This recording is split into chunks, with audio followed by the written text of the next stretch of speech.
Assalamualaikum warahmatullahi wabarakatuh. Hadirin rahimakumullah. Puji syukur atas kehadiran Allah Subhanahu wa taala yang telah melimpahkan rahmat serta hidayahnya sehingga kita dapat berkumpul pada hari ini dalam keadaan sehat walafiat dan dalam keadaan virtual. Tak lupa sholawat serta salam senantiasa tercurahkan kepada junjungan Nabi kita, Nabi Agung Nabi Muhammad SAW, yang mana telah membawa kita dari zaman jahiliyah menuju zaman Islamnya. Di sini saya akan bawakan dakwah dengan judul bagaimana ketika infak dan sedekah itu akan memperkaya kita.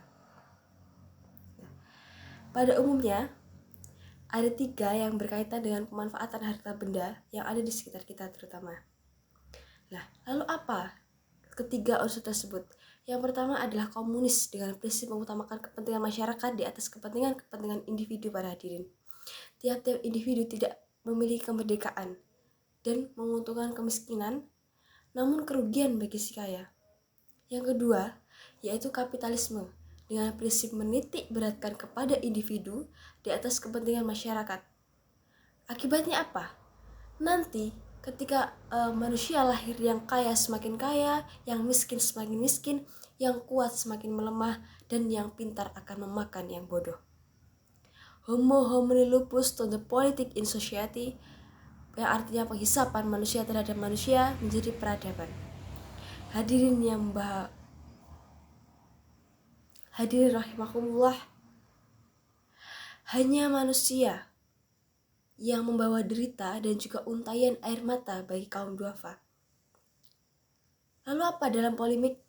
Dalam polemik tersebut memunculkan bahwa konsep Islam dengan unsur keseimbangan dalam pemberdayaan, agar harta kekayaan tidak hanya bergulir di antara orang-orang kaya di antara kaum sekalian, tetapi juga dirasakan oleh kaum duafa.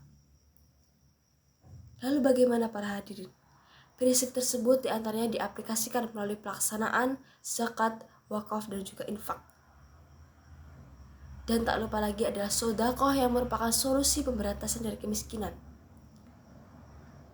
dengan landasan yang tertera dalam surat At-Taubah ayat 103, yang artinya, ambillah zakatmu dari sebagian harta mereka.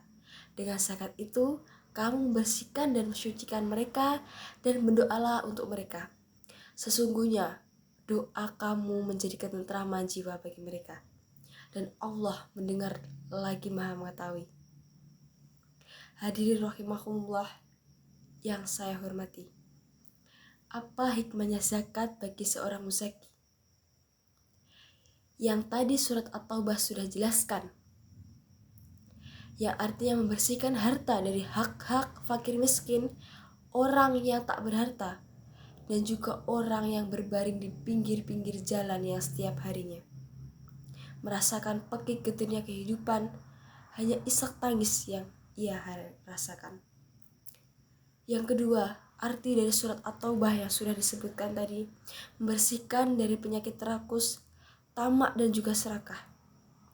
Penyakit ini hadirin yang harus kita bersihkan, sebab jika kehidupan manusia dilanda ini, maka akan lahir hartawan berjiwa korun, pengusaha bermental Sa'abah, pengusaha berontak Fir'aun, yang fungsinya bukan pelindung rakyat tapi pemeras juga penindas, bahkan perampasan hak rakyat. Yang ketiga, maksud dari zakat dan wakaf dan juga infak, jiwa akan tenang, hati senang walaupun banyak uang. Amin, amin ya rabbal alamin. Tapi sebaliknya hadirin, jika para agnia, para konglomerat enggan membayar zakat, enggan membayar wakaf, dan enggan berinfak, maka suatu negara akan berkiamat. Walaupun mobil makin mengkilat, dijamin rakyat akan sulit berdaulat.